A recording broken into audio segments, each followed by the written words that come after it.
Hola, Uruguay. Unfortunately, that's about the limit of my Spanish. My name is Max Drummy. I'm from Tasmania, Australia, and I work for the Department of Education as part of the Professional Learning Institute here. I also co-lead the Australia New Pedagogies for Deep Learning cluster. So thank you, Cecilia, for the opportunity to speak with you. I apologise that it's not live in person, but I was actually facilitating our workshops here in Tasmania when you were all together earlier in September. Cecilia has posed 4 questions for me to refer to, so I hope I can be some help to you in your journey through new pedagogies by sharing some of my thoughts and some of what we've been through here in Tasmania over the last 9 months or so. The first question is new pedagogies for deep learning worth the effort? How can it not be? Is maintaining the status quo really an option for us? I use the quote, an image from Will Richardson, but I need to make the point that this is not referring back to the job that we as teachers have done. It's about the fact that our world has changed. Our learners' expectations and capabilities have changed immensely over the last 20, 10, even 5 years. And the face of education is now remarkably different to what it was when we were at school. When I first saw this quote from Siddhartha Mitra, it gave me shivers, and it still does. And that references back to the capabilities of our learners to find what they need when they need it. And it's about us perhaps not asking questions that they can easily find answers to. So what we see in learners today is the opportunity to connect, to learn anywhere and anytime. For me, the stake is really high. My daughter is in grade 3. She will compete for jobs with national and almost certainly global fields of applicants. She will need to be able to make meaning, to communicate, to collaborate in a much, much wider neighbourhood than just our local one.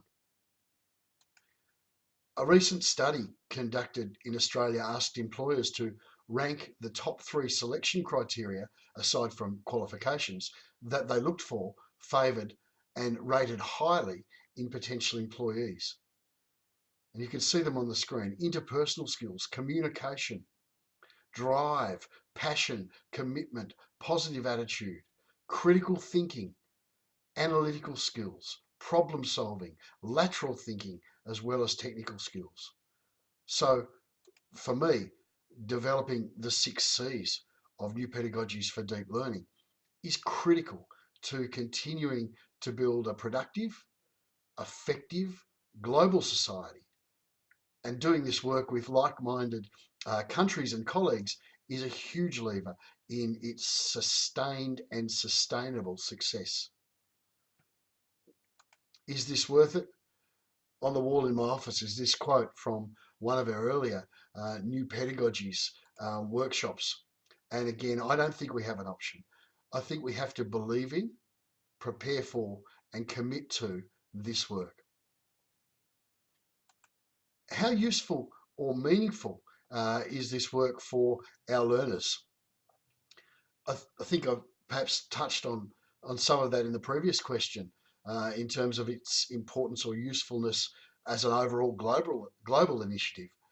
But perhaps for a minute I might focus on the classroom practice that's integral to the work.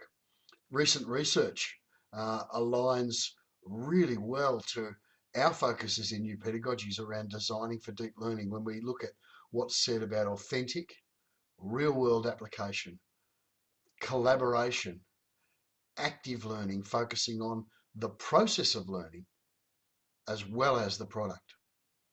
A big focus here in Tasmania has been to really dig into what teachers can do to activate learning, to use John Hattie's term.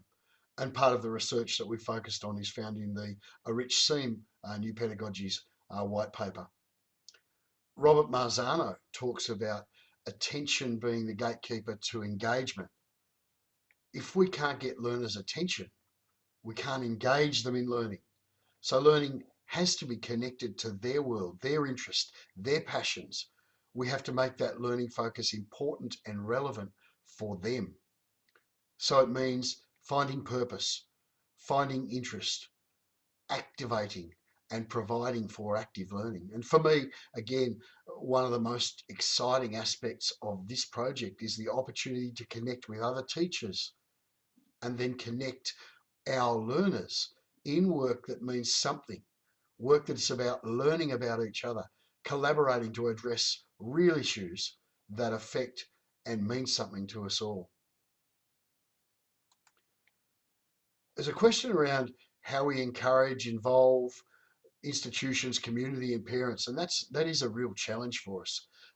The emerging, and it is emerging work here in Australia, um, is becoming increasingly important for us.